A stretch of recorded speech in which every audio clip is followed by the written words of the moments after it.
Bismillahirrahmanirrahim.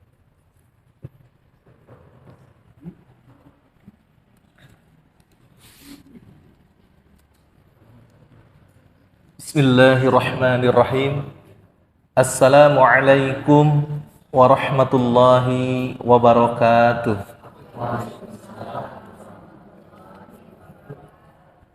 Innal hamdalillah nahmaduhu wa nasta'inuhu wa nastaghfiruh wa na'udzu billahi min sururi anfusina wa min sayyiati a'malina may yahdihillahu fala mudhillalah wa may yudlil fala hadiyalah.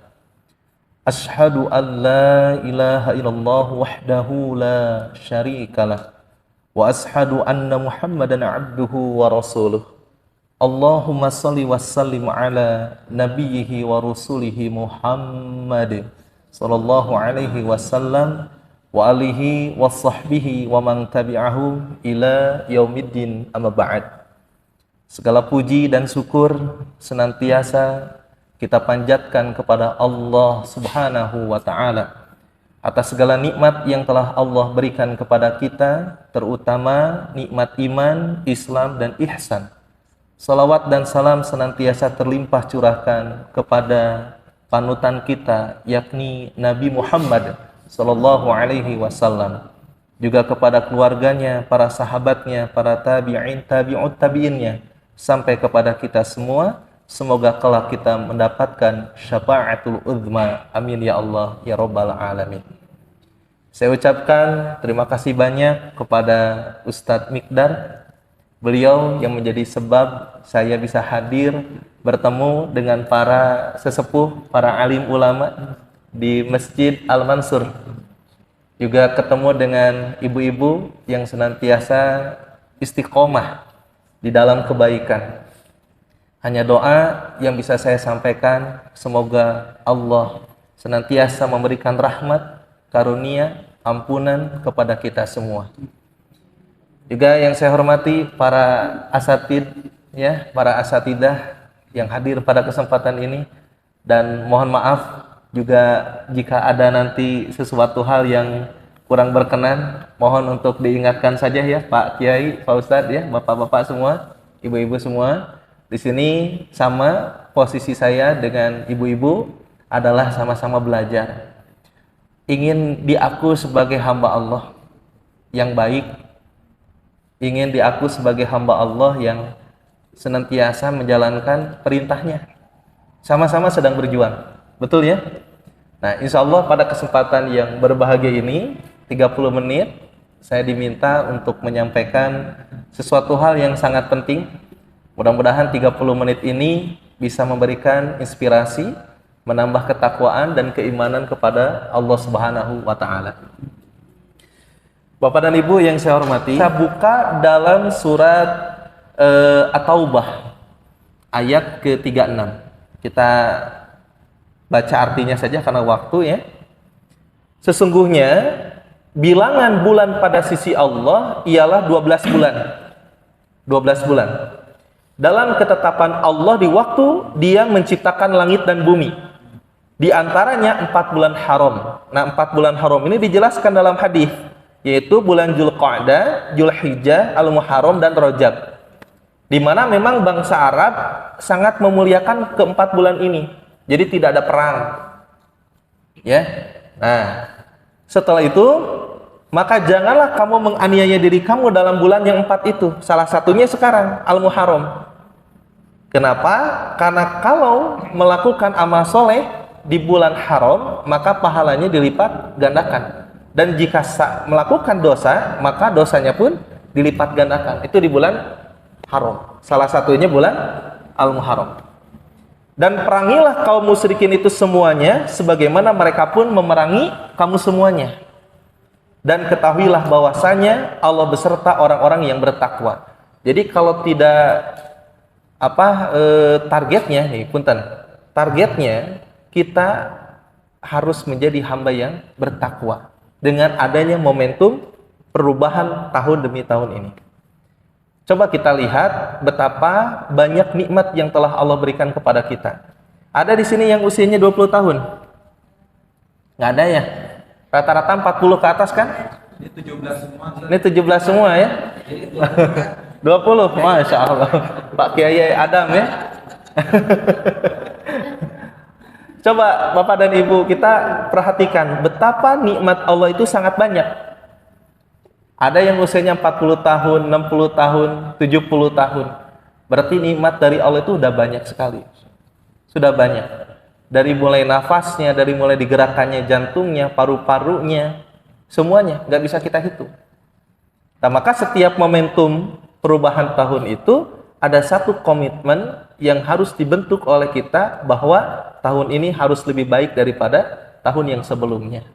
Jika tahun yang sebelumnya tilawah hanya 1 halaman, maka tahun sekarang bertambah menjadi 2-3 halaman. Kalau misalkan tahun yang lalu baca Al-Qur'annya belum bisa, maka tahun ini harus bisa. Kalau tahun dulu baca Qur'annya masih terbata-bata, maka tekadkan tahun sekarang baca Qur'annya harus lancar. Seperti itu. Jadi harus ada perubahan demi perubahan. Bapak dan Ibu yang saya hormati, kita masuk kepada makna-maknanya ya. Kita masuk kepada maknanya. Pertama, bulan Muharram. Muharram atau Al-Muharram, Bu? Ya. Nah, kalau Muharram itu kan hal-hal yang haram. Kalau Al-Muharram meninggalkan hal-hal yang haram. Apa maknanya? Kita masukkan makna masuknya bulan Muharram. Mulai saat ini kita tekadkan untuk meninggalkan hal-hal yang haram. Sekarang pertanyaannya, bagaimana kita tahu hal itu halal atau haram kalau tidak ngaji? Betul tidak? Maka salah satu syarat agar kita mengetahui bahwa hal ini halal, hal ini haram, syaratnya apa? Ngaji. Man arada dunya fa'alaihi bi'ilmi. Wa man aradal akhirah fa'alaihi bi'ilmi. Wa man aradahuma fa'alaihi bi'ilmi. Jadi tetap ilmu. Maka niatkan dari sekarang kita harus meninggalkan hal yang haram, dan untuk tahu hal yang haram dengan hal yang halal, syaratnya adalah ngaji. Setuju? Baik, gitu ya. Nah, mudah-mudahan ini istiqomah hari Rabu, setiap hari Rabu saja. Atau Rabu ketiga ya, bervariatif. Nah, terus lagi, yang kedua, bulan apa? Safar. Safar itu artinya kosong. Dulu orang Arab, bulan Safar itu mereka melakukan perjalanan, sehingga akhirnya wilayahnya itu kosong. Karena ada yang mengatakan pada bulan Safar panas, sehingga mereka berpindah ke tempat yang lebih teduh, gitu kan. Nah, lebih sejuk. Akhirnya kosong. Safar itu kan sifrun ya. Sifrun itu artinya kosong. Ketika seseorang sudah mulai meninggalkan hal-hal yang diharamkan oleh Allah, maka kecenderungan dia melakukan hal-hal yang halal. Maka dia kosong dari apa? Dari dosa. Karena setiap melakukan hal yang haram, dia bertobat. Ketika ada niat melakukan hal yang jelek, dia tersadar, dia taubat. Itu Safar. Kalau kita mau memaknai bulan Hijriah seperti itu. Maka setiap orang mengakui punya dosa, mengakui punya salah di hadapan Allah, baik secara fisik ataupun qalbunya, dia langsung tersadar, dia istighfar kosong lagi. Dia istighfar kosong lagi. Masuk bulan yang ketiga, namanya Rabiul Awal. Rabi' itu musim semi. Musim semi. Nah, ketika seseorang sudah meninggalkan maksiat, maka kecenderungan dia melakukan taat, maka muncullah keinginan melakukan hal-hal yang baik. Namanya Rabi'. Jadi sudah muncul tuh keinginan melakukan hal-hal yang baik. Yang tadinya tahajud malas jadi rajin, minimal 2 rakaat. Yang tadinya duha malas jadi rajin, minimal 2 rakaat. Yang tadinya baca Quran heuai wae, dia berusaha untuk mengkondisikan tidak heuai wae. Pokoknya udah mulai muncul. Yang tadinya malas pengajian, mulai pingin ke pengajian. Yang tadinya sedekah, takut miskin, sekarang mulai sedekah lagi. Seperti itu. Jadi sudah mulai tuh kebaikan-kebaikan. Karena ketika seseorang meninggalkan hal yang diharamkan, maka yang muncul adalah hal yang dihalalkan. Itu Rabiul Awal. Sudah mulai tuh muncul keinginan baik. Nah, Rabiul Akhir itu kenapa tidak Rabiul Tsani? Karena musim semi akan pindah, makanya Rabiul Akhir. Jadi sudah pengakhiran musim semi. Maka berkumpullah semua kebaikan-kebaikan. Kebaikan sholat berjamaahnya, kebaikan sholat sunnahnya, perbaikan tilawahnya, perbaikan sodakohnya, perbaikan dengan orang tuanya, dengan keluarganya, dengan gurunya. Sudah mulai muncul dan sudah menjadi. Tapi ada bulan yang kelima. Namanya apa? Jumadal atau Jumadi? Nah, ada Jumada, ada Jumadi. Biasanya di kalender kan Jumadi ya. Jumadi. Ternyata kalau orang Arab itu memanggil orang yang kalau disenyumin nggak senyum namanya itu Jumadi. Ya pakai aja ya. Jadi panggilan orang Arab bagi orang yang sulit diajak senyum namanya Jumadi. Ya kalau bahasa Sundanya Jumedud gitu ya. Jadi Jumadi atau Jumada itu musim gugur. Musim gugur. Apa maknanya? Ketika seseorang sudah memiliki kecenderungan meninggalkan hal yang buruk, kecenderungan melakukan hal yang baik, muncul kebaikan-kebaikan pada dirinya, awas hati-hati. Apa hati-hatinya? Ada penyakit riya. Apa itu riya? Ingin dilihat kebaikannya oleh orang lain. Dia sholat seperti khusyuk karena ada orang yang melihat. Ada sum'ah. Tahu sum'ah? Orang lain nggak lihat tapi dia ingin didengar kebaikannya. Itu sum'ah. Ada lagi mulai muncul apa? Takabur. Apa takabur, Bu? Takabur dengan ujub sama atau beda? Nah, kalau ujub itu dia bangga terhadap dirinya. Kalau takabur, selain bangga, dia tidak mau menerima kebenaran dan menyepelekan orang lain. Akhirnya ketika melihat pelaku maksiat, dimusuhi. Padahal pelaku maksiat itu jangan dimusuhi. Seperti tadi Ustadz Mikdar mengatakan, pelaku yang tarang ngaji jangan dimusuhi, tapi justru harus didekati. Ternyata ketika disentuh dengan kalimat basmalah, Bismillahirrahmanirrahim, itu langsung. Sudah belasan tahun saya baru mengucapkan kalimat ini. Jadi berdamailah dengan pelaku maksiat, tapi bukan berarti kita mencintai maksiat. Kita benci kepada kemaksiatan, tapi ingat kepada pelaku maksiat kita harus berempati. Karena dia seperti itu, dia pun bingung. Orang yang maksiat itu, dia nggak tahu pengetahuan yang datang kepadanya. Yang dia tahu kebenaran itu yang saat ini ia terima itu. Tiba-tiba kita musuhi. Apa yang terjadi? Antipati. Maka muncul Islamofobia. Maka awas hati-hati Bapak dan Ibu, termasuk saya juga menasihati diri, ada penyakit riya, ada penyakit takabur, ada penyakit ujub, ada penyakit hasud. Maka ketika seseorang melakukan amal kebaikan, menolak keburukan, tetapi karena ada keinginan untuk dinilai oleh makhluk, maka mulai berguguran. Itu Jumadal Ula. Sudah mulai itu berguguran kebaikannya itu. Maka ada Jumadal Akhir. Penutupan. Rontok semua amal-amalannya itu. Salat pingin dipuji. Kalau ada orang, rapi. Kalau nggak ada orang, oblong. Kalau ada orang, Bismillah. Kalau tidak ada orang, Allah. Disangkanya Allah nggak lihat gitu. Padahal yang dikatakan dengan salat itu as-salatu bima'na silatun waliqa'un baina 'abdi wa rabbi.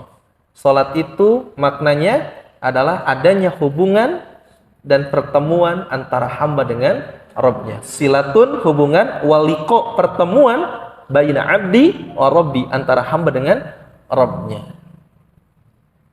Jadi mulai tuh ada orang gini, naudzubillah, mudah-mudahan kita dijauhkan. Terus lagi ada muncul tuh takabur, sombong.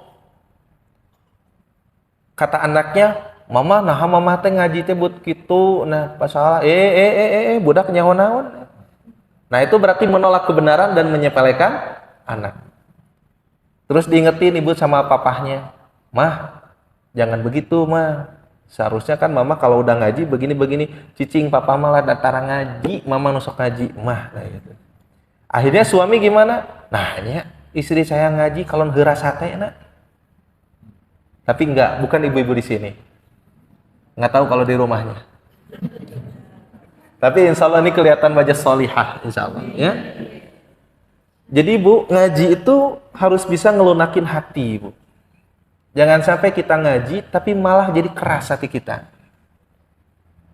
Akhirnya gemar kita untuk mencela orang yang berbeda fikih dengan kita. Padahal setiap perbedaan itu pasti ada dalilnya. Begitu ya, apalagi sesama muslim. Qadarullah tanggal 23 Januari saya berangkat umroh. Ada pelajaran Ustaz Mikdam. Jadi ketika saya di pelataran Ka'bah, itu kan lagi duduk enak itikaf jam 2, Pak. Ini tiba-tiba muncul tuh udah mau masuki subuh jam 4 jam 5-an itu, karena sholat subuh kan jam 6-an ya. Itu mulai bergeser begini. Terus ketika saya lagi duduk, tempat sujud saya ada yang nginjek pakai sendal lagi. Geram kan? Geram ya? Tapi di sana ada pelajaran yang sangat berharga. Apa? Ron, nggak boleh kayak gitu. Kamu sama dia sama, ingin diaku sebagai hamba Allah yang baik. Cuman tiap orang ada cara. Ada yang sudah mengenal adab, ada yang belum. Maka udah maafkan. Apalagi sesama muslim. Begitu ya. Bapak Ibu yang saya hormati, maka ngaji itu harus menumbuhkan kelunakan hati, apalagi kepada Allah. Innamal mu'minuna alladzina idza dzukirallahu wajilat qulubuhum. Sesungguhnya orang-orang yang beriman ketika disebut nama Allah, hatinya bergetar. Dia ada niat maksiat, ingat Allah, ya Allah, bergetar hatinya, nggak jadi. Tiba kewajiban kepada dia, nanti. Ingat Allah, astagfirullah, bergetar hatinya. Wajilat qulubuhum.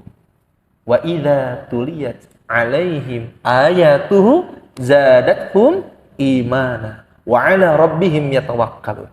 Ketika dibacakan ayat Al-Qur'an, maka bertambah kuat imannya dan kepada Rabb-nya lah dia bertawakal. Nah, itulah Bapak dan Ibu sekilas mengenai tentang Jumadal Ula, Jumadal Akhir. Hati-hati dengan hasud.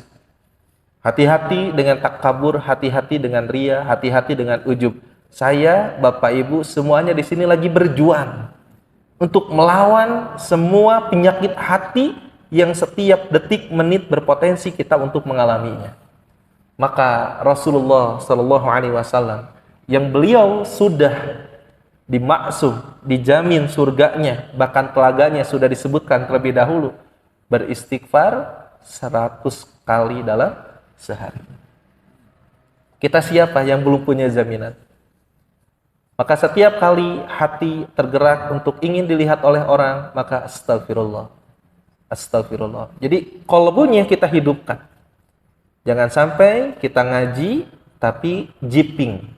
Apa itu jiping? Mengaji kuping. Kita minta kepada Allah, ya Allah, lunakkanlah hati saya agar setiap ayat-ayat yang dibaca tembus sampai ke dalam dan hamba diberikan kemampuan untuk mengamalkan. Jika itu perintah, maka berikan kekuatan hamba untuk melakukan. Dan jika itu larangan, beri kekuatan kepada hamba untuk meninggalkan. Kita nggak bisa apa-apa. Fabima rahmatim minallahi linta lahum. Maka disebabkan rahmat Allah kamu bersikap lemah lembut. Kita lemah lembut, Allah yang memberikan karunia. Maka dari itu, minta terus kepada Allah agar hati kita senantiasa peka terhadap keadaan keimanan kita. Nah, tadi sampai mana, Bu? Jumadal akhir. Bulan 6. Ibu kerasa nggak kalau ibu sudah melakukan dosa, ada penyesalan nggak? Ada nggak keinginan untuk berbuat baik lagi? Ada ya? Maka masuk bulan yang ke-7, Rajab. Rajab itu apa, Bu?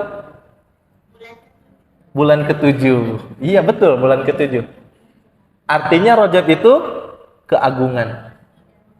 Keagungan ya? Bulan agung. Rajab ini salah satu bulan haram.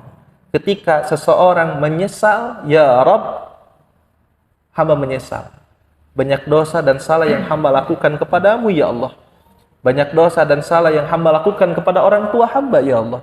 Maka penuh dengan penyesalan, kita bertekad untuk memperbaiki diri, muhasabah diri, introspeksi diri, dan menetapkan ingin kembali kepada Allah. Maka kita melakukan Rajab lagi, numbuh lagi, nanam lagi, nanam lagi, nanam lagi, nanam lagi kebaikan. Maka masuk bulan yang ke-8, bulan Sa'ban. Apa itu bulan Sa'ban? Sa'ban itu dulu kalau orang Arab keluar mencari air. Mencari air. Nah, di bulan Sa'ban kita sirami lagi, sirami lagi, sirami lagi. Akhirnya tumbuhlah kebaikan-kebaikan. Maka saya percepat karena waktu. Bulan yang ke-9. Ramadan. Ramadan itu artinya apa? Romado. Panas. Panas, terbakar. Ketika seseorang sudah mulai menanam kebaikan, menanam keimanan, menanam ketakwaan, dia siram lagi keimanan ketakwaan itu dengan taubatnya, dengan istighfarnya, maka terbakar dosa-dosanya. Ramadan. Maka Ramadan kita kenal dengan pembakaran dosa, dilipat gandakan pahala, bahkan ada Lailatul Qadar. Ya Allah, ya kan. Maka ketika seseorang sudah menyesali banyak dosa, banyak salah di hadapan Allah Subhanahu wa taala, dia berusaha memperbaikinya lagi, Allah menyambutnya. Lebih daripada seorang hamba itu meminta tolong, Allah dengan bersegera akan menyambutnya. Itu Ramadan. Dilipat gandakan lagi. Maka masuk bulan yang ke-10, bulan apa? Syawal. Syawal itu dulu kalau orang Arab jahiliyah melihat unta yang pingin kawin. Jadi unta itu. Jadi musim kawin unta. Ya. Nah, tapi kita islamisasikan. Jadi yang dikatakan dengan Syawal itu adalah kemenangan. Kemenangan. Ya. Iya. Kalau dulu unta ya pakai ya. Jadi unta kawin gitu.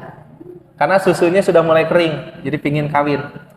Kalau kawin, punya anak, susu lagi ada, ya, susu unta. Nah, Bapak Ibu yang saya hormati, ketika di bulan Syawal kita kenal ada yang namanya Idul Fitri. Apa itu Fitri? Ternyata Fitri itu memang ada dua makna. Ada yang tadi kata Ibu Fitroh, ada yang Fitri. Fitri itu makan kembali gitu. Jadi Fitri itu makan, makanya ada istilah iftar buka. Ya, ada iftar, Fitri. Apa maknanya Bapak dan Ibu? Meskipun Bapak dan Ibu lagi semangat puasa, tapi masuk 1 Syawal haram untuk berpuasa. Artinya apa? Kita diberikan pesan utama. Apa pesan utamanya? Ketika Allah mau kita puasa, lakukan. Ketika Allah memerintahkan kita buka, buka. Maka jangan sampai kita melawan apa yang telah ditetapkan oleh Allah. Ada yang istilahnya fitrah tadi kata Ibu, kembali kepada kesucian. Ketika seseorang tadi dimulai bulan Rajab sudah menanam lagi kebaikan, Sa'ban disirami lagi, Ramadan terbakar dosanya, dilipat gandakan pahalanya, maka kecenderungan dia untuk kembali kepada Allah, fitrah. Betul tidak? Nah, baru masuk bulan yang ke-10, bulan apa? Dzulqa'dah. Dzulqa'dah atau Dzulqi'dah? Nah, bisa Dzulqa'dah atau Dzulqi'dah. Tapi kalau pingin sama dengan Dzulhijjah berarti Dzulqi'dah. Artinya dulu orang Arab kalau sudah masuk Dzulqa'dah itu mereka duduk santai. Duduk santai ya. Termasuk musim haji, ada yang menyiapkan buat jualan. Mereka sudah santai, nggak kemana-mana. Karena untuk memasuki bulan Dzulhijjah. Artinya ketika seseorang sudah dilipat gandakan pahalanya, diampuni semua dosanya, dibakar dosa-dosanya oleh Allah, kecenderungan hati untuk kembali kepada Allah, apapun punya masalah, balik sama Allah. Besar kecil punya masalah, kembali sama Allah. Dia sudah siap sedia ketika Allah memanggilnya. Maka ada bulan Dzulhijjah, musim haji. Kita lihat haji, Sat, yang furoda berapa, Sat? 450. Satu harga mobil Innova yang terbaru. Luar biasa. Kalau ONH 250 Pak Haji ya? 150 juta. Yang reguler 60-50 juta ya. Kira-kira yang orang yang ke haji, dia tinggalkan hartanya, dia tinggalkan jabatan yang selama ini menemaninya. Kalau dia berangkat sendiri, tinggalkan pasangannya. Kalau dia berangkat dengan pasangan, punya anaknya, dia tinggalkan anaknya. Dia punya rumah, tinggalkan, semuanya tinggalkan. Untuk apa? Kita kena dengan kalimat talbiyah. Labbaik Allahumma labbaik, labbaik la syarika laka labbaik, innal hamda wan ni'mata laka wal mulk la syarikalah. Seorang yang pergi menuju kepada Baitullah, dia tinggalkan atribut duniawinya untuk menuju kepada satu panggilan dari Allah Subhanahu wa taala. Dia lepaskan kemelekatan dia saat di tanah air untuk memenuhi panggilan Allah. Maka apa makna dalam kehidupan ini? Ketika seseorang dia sudah siap meninggalkan karena kecintaan dia kepada Allah, maka akan ada masa kita dipanggil oleh Allah. Kalau ketika saat ini kita tidak dibiasakan untuk kembali kepada Allah, untuk pulang kepada Allah, untuk menyerahkan urusan kita kepada Allah, lalu bagaimana saat nanti Allah mengutus malaikat Israel memutuskan hubungan kita dengan dunia, kita mau kembali ke siapa? Maka bulan Dzulhijjah adalah salah satu momentum seorang hamba untuk menyerahkan diri total pasrah kepada Allah. Begitupun nanti ibu-ibu, bapak-bapak, akan ada masa Allah Subhanahu wa taala mengutus malaikat Israel mencabut kenikmatan dunia yang selama ini Allah berikan kepada kita. Kalau saat ini kita tidak dibiasakan datang kepada Allah, lalu saat nanti kita mau datang ke siapa?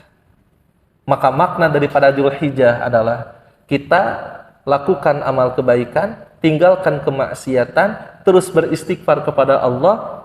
Ada masanya kita dipanggil.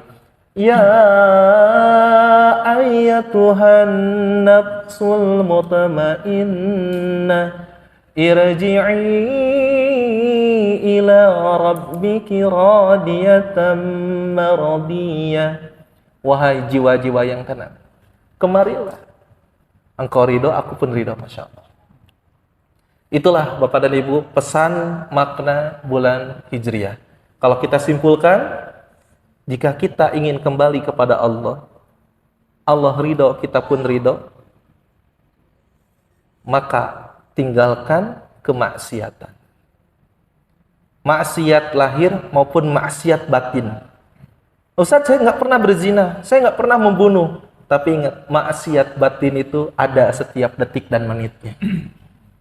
Maka ini pun perlu dibersihkan kolbu ini. Dengan apa? Zikrullah. Maka tekadkan diri untuk meninggalkan hal yang berbau maksiat. Terus lagi yang kedua, saat kita meninggalkan hal yang bersifat maksiat, kosong kita dari dosa, maka saat kosong dari dosa dalam tanda kutip ya, kita akan lebih semangat melakukan ketaatan. Muncul keinginan baik untuk melakukan ini, melakukan itu, melakukan ini. Maka tumbuhlah kebaikan-kebaikan pada diri kita. Jadi, tapi ingat, jangan sampai kebaikan berupa karunia dari Allah menjadikan kita lupa untuk berterima kasih, bersyukur lagi kepada Allah. Karena kita kuat ibadah karena Allah ngasih tenaga sama kita.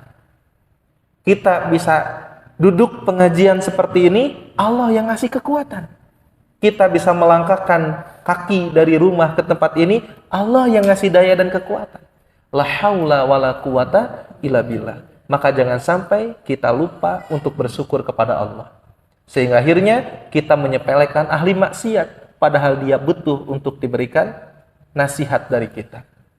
Kita malah mencelaknya, mencacinya, memakinya, bahkan menggunjingnya, bahkan memponisnya akan masuk neraka. Padahal belum tentu, bisa jadi di akhir hayat hidupnya dia datang kepada Allah, ya Rabb, saya rindu ya Rabb.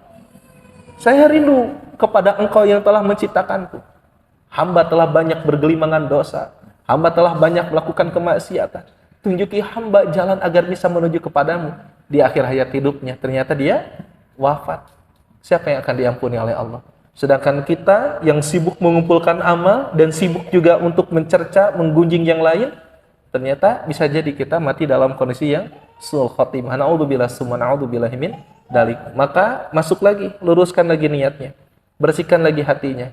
Jangan sampai kolbu yang sudah diberikan cahaya oleh Allah, nurun 'alan nur, kita kotori karena penyakit hati. Dan kita minta kepada Allah agar dijauhkan dari hal itu. Maka saat kita tersadar punya banyak maksiat kepada Allah, maka tanam lagi, jangan pernah menyerah. Tanam lagi kebaikan, tanam lagi kebaikan, tanam lagi kebaikan. Nanti Allah akan membimbing kita, mengarahkan kita melakukan amal yang membuat Allah ridho. Dan akan ada masanya dosa kita dihapus lagi, pahala dilipat gandakan lagi, dan akan ada masanya kita duduk santai. Dalam artian siap dipanggil oleh Allah. Dan ketika diri sudah membiasakan datang kepada Allah, maka ketika Allah mengutus malaikat Israil untuk mencabut nyawa kita nggak sulit mau kemana datang, karena kita biasa datang. Dan terakhir dari saya, latih semua itu saat kita sholat. Karena sholat adalah hubungan kita dengan Allah. Kalau sholat banyak malaweng, bagaimana kalau nanti diruaskan ke malaikat Israil sok? Ya, nah, makanya dari itu kita bina hubungan kita dengan Allah. Apalagi usia yang sudah masuk 40 tahun ke atas. Ingat-ingat, ya, ingat-ingat, arba'ina sanah. Usia 40 tahun, di dalam surat Al-Ahqaf, surat ke-46, ayat ke-15, nanti ibu bisa buka. Ada doa yang dipanjatkan oleh Sayyidina Abu Bakar As-Siddiq saat beliau masuk Islam, bapaknya masuk Islam, anaknya masuk Islam. Kenikmatan dari Allah. Maka latih diri kita untuk bersyukur kepada Allah Subhanahu wa taala. Jangan sampai rasa syukur hilang, terhijab, terhalang karena banyak keinginan yang tidak diserahkan kepada Allah. Silakan kita punya keinginan, tapi bersabarlah terhadap keinginan tersebut.